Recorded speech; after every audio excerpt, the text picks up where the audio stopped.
आपका स्वागत है। तो ये राजनीतिक दल वाला चैप्टर चल रहा है लोकतांत्रिक राजनीति से।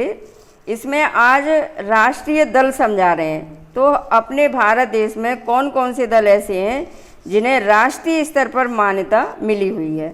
तो पहला दल है ऑल इंडिया तृणमूल कांग्रेस और यह 1 जनवरी 1998 को ममता बनर्जी के नेतृत्व में बना था और इसे 2016 में राष्ट्रीय दल के रूप में मान्यता प्राप्त हुई थी।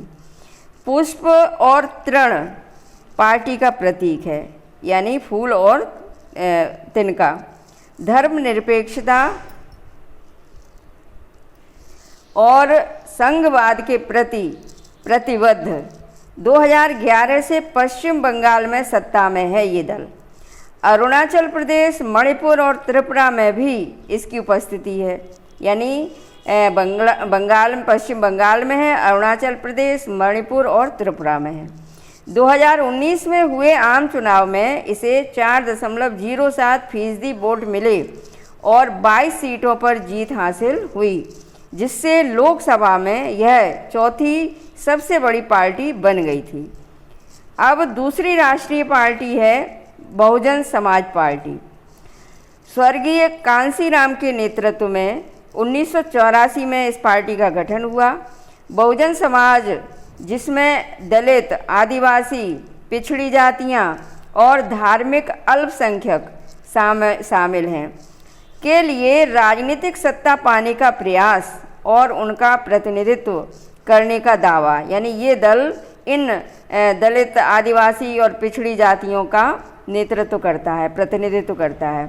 पार्टी साहू महाराज, महात्मा फुले, पेरियार, रामास्वामी नायकर और बाबा साहब आम्बेडकर के विचारों और शिक्षाओं से प्रेरणा लेती है।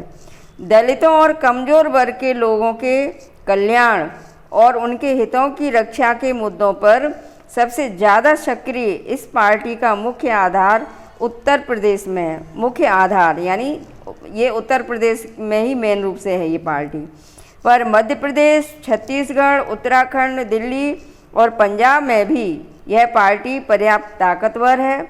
अलग अलग पार्टियों से अलग अलग अवसरों पर समर्थन लेकर इसने उत्तर प्रदेश में 4 बार सरकार बनाई है और इस दल को 2019 के लोकसभा चुनाव में करीब 3.63% वोट मिले और 10 सीटें मिली। अब तीसरी राष्ट्रीय पार्टी है भारतीय जनता पार्टी।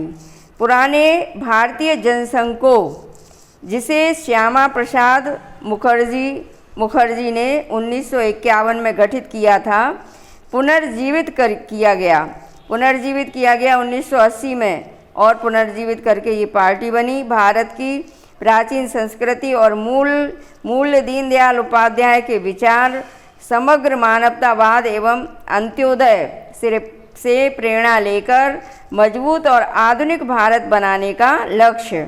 भारतीय राष्ट्रवाद और राजनीति की इसकी अवधारणा में सांस्कृतिक राष्ट्रवाद या हिंदुत्व एक प्रमुख तत्व है। पार्टी जम्मू और कश्मीर को क्षेत्रीय और राजनीतिक स्तर पर विशेष दर्जा देने के खिलाफ है। यह देश में रहने वाले सभी धर्म के लोगों के लिए समान नागरिक संहिता बनाने और धर्मांतरण पर रोक लगाने, धर्मांतरण का मतलब है धर्म परिवर्तन पर रोक लगाने के पक्ष में है। 1990 के दशक में इसके समर्थन का आधार काफ़ी व्यापक हुआ। पहले देश के उत्तरी और पश्चिमी तथा शहरी इलाकों तक ही सिमटी रहने के मतलब वहीं तक सिमट गई थी। इस वजह से इस पार्टी ने इस दशक में दक्षिण पूर्वोत्तर तथा देश के ग्रामीण इलाकों में अपना आधार बढ़ाया। राष्ट्रीय जनतांत्रिक गठबंधन के नेता की हैसियत से यह पार्टी 1998 में सत्ता में आई और गठबंधन में कई क्षेत्रीय दल शामिल थे। इसमें 2019 में हुए लोकसभा चुनाव में 303 सीटें जीतकर सबसे बड़े दल के रूप में उभरी ये पार्टी और अभी केंद्र में शासन करने वाले राष्ट्रीय जनतांत्रिक गठबंधन का नेतृत्व यही दल कर रहा है।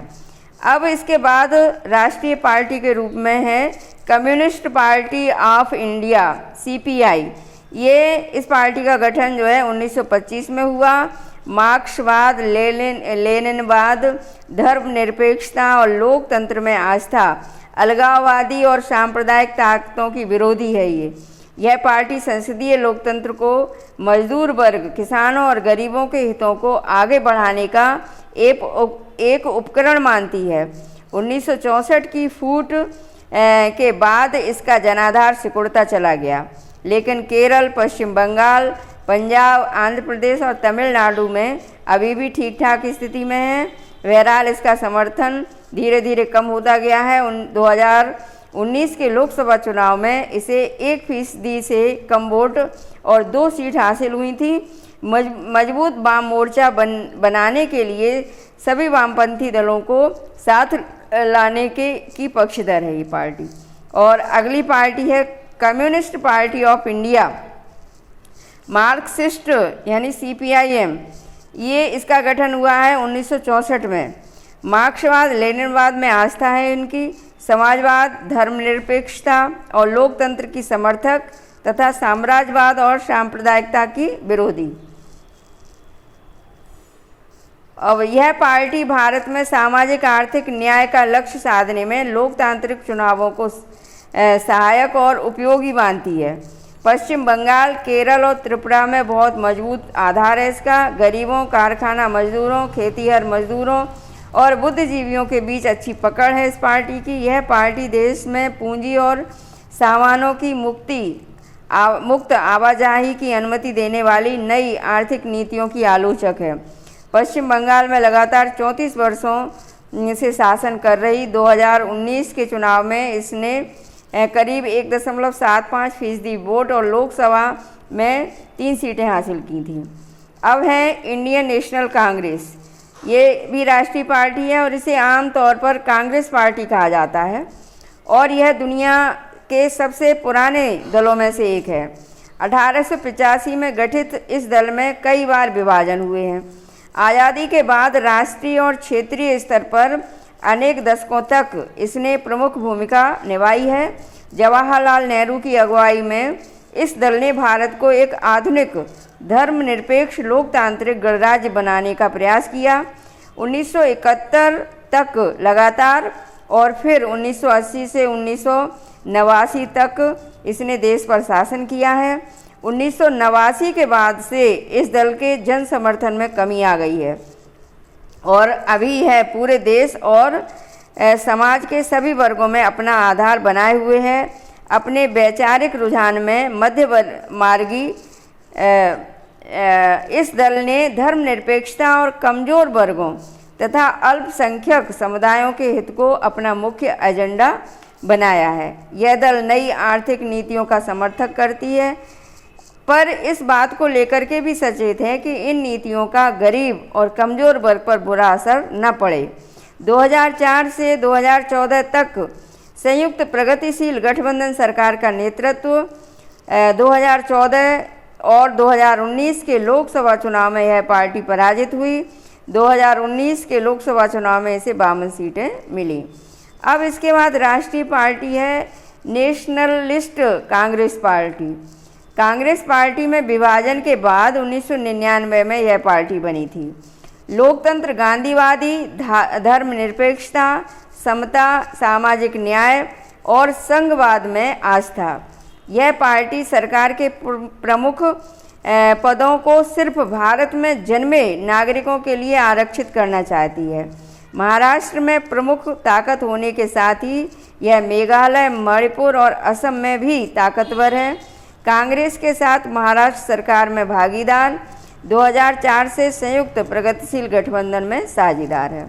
बच्चों, अब कल जो है क्षेत्रीय पार्टियों के बारे में पढ़ाएंगे। आज की क्लास यहीं समाप्त होती है। धन्यवाद।